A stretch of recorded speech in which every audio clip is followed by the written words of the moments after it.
Hello friends, आइए start करते हैं 10 का दम उत्तराखंड आपके ज्ञान में है कितना दम की नेक्स्ट सीरीज से संबंधित अति महत्वपूर्ण प्रश्न उत्तर जो संबंधित हैं पॉलिटिकल साइंस से। तो आइए फ्रेंड्स देखते हैं। इसमें पहला प्रश्न है, भारतीय संविधान में मौलिक अधिकार किस संविधान से लिए गए हैं?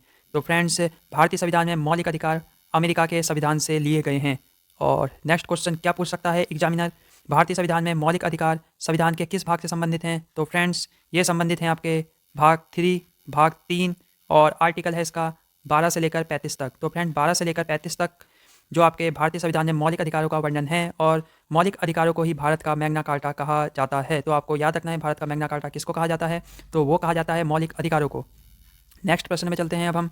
नेक्स्ट है, भारत में संघीय कार्यपालिका का प्रमुख कौन होता है? तो फ्रेंड्स वो होता है आपका, कौन होता है फ्रेंड्स, वो होता है राष्ट्रपति। तो वर्तमान में राष्ट्रपति कौन है, वो हैं रामनाथ कोविंद जी।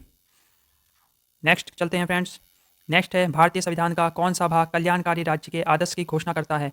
तो फ्रेंड्स वो है भाग 4। क्या आपको पता है भाग 4 में क्या है? तो फ्रेंड भाग 4 में है राज्य के नीति निदेशक सिद्धांत। कौन है राज्य के नीति निदेशक सिद्धांत? तो इनको याद करने की कोशिश करनी चाहिए।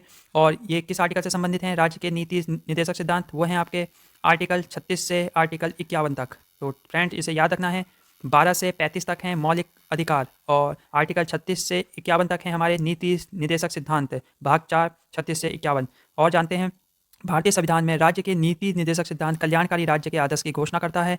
कल्याणकारी राज्य का उद्देश्य सामाजिक व आर्थिक प्रजातंत्र की स्थापना करना होता है, अर्थात सामाजिक आर्थिक प्रजातंत्र की स्थापना के उद्देश्य से ही संविधान में नीति निर्देशक तत्वों को शामिल किया गया है। राज्य में नीति निर्देशक तत्वों का वर्णन संविधान के भाग 4 में आर्टिकल 36 से 51 तक है। इन्हें न्यायालय द्वारा लागू नहीं करवाया जा सकता, जबकि जो मौलिक अधिकार हैं फ्रेंड्स, उन्हें न्यायालय द्वारा लागू करवाया जा सकता है। बट जो नीति निर्देशक सिद्धांत हैं उन्हें न्यायालय द्वारा लागू नहीं करवाया जा सकता, या उनमें न्यायालय जो हमारा कोर्ट है वो इंटरफेयर नहीं कर सकता।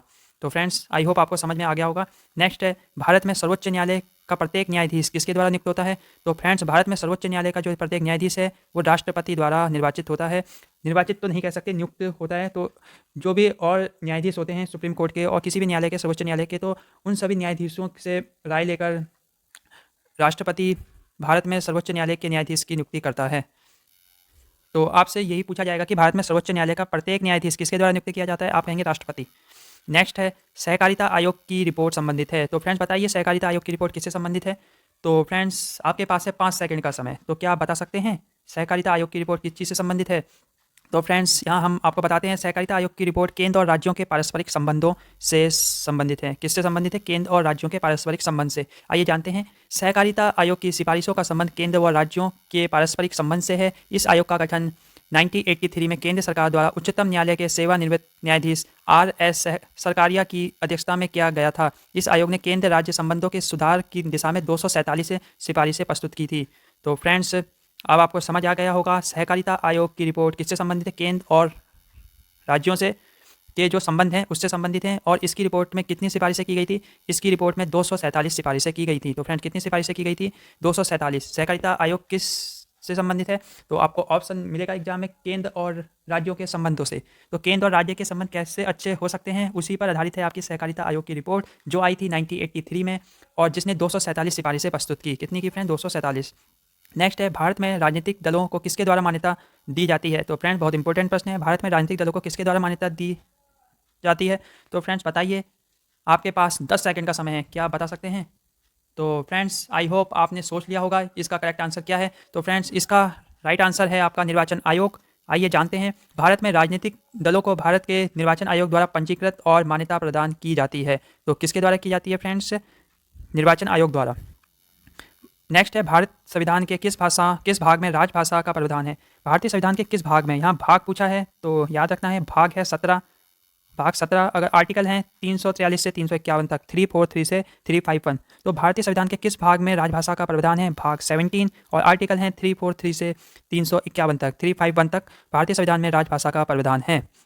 तो फ्रेंड्स आइए जानते हैं, भारत संविधान के भाग 17 में अनुच्छेद 343 से 351 तक राजभाषा से संबंधित प्रावधान किए गए हैं। संविधान के आर्टिकल 343 के अनुसार भारत की राजभाषा हिंदी व लिपि देवनागरी है। तो आपको बताना है भारत की राजभाषा किस आर्टिकल से संबंधित है? तो आप बताएंगे भारत की राजभाषा जो हिंदी है। तो फ्रेंड्स जो भारत की राजभाषा हिंदी है वो किस आर्टिकल से संबंधित है? वो है हमारी 343, आर्टिकल 343 से संबंधित है। तो फ्रेंड्स नेक्स्ट है, विश्व जल संरक्षण कब मनाया जाता है? तो विश्व जल संरक्षण दिवस 22 मार्च को मनाया जाता है। कब मनाया जाता है? 22 मार्च को। नेक्स्ट है रेड क्रॉस का मुख्यालय कहाँ है? तो फ्रेंड रेड क्रॉस का मुख्यालय जिनेवा में है। तो फ्रेंड रेड क्रॉस का मुख्यालय कहाँ है? रेड क्रॉस का मुख्यालय है जिनेवा में। नेक्स्ट है धार्मिक स्वतंत्रता संबंधित है, तो आपको बताना है धार्मिक स्वतंत्रता किस आर्टिकल से संबंधित है।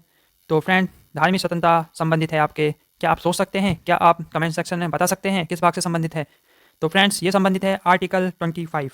तो धार्मिक स्वतंत्रता आर्टिकल 25 से संबंधित है और ये मौलिक अधिकारों के अंतर्गत है। तो किसी को भी किसी धर्म को मानने, विश्वास करने, पूजने की स्वतंत्रता प्राप्त है।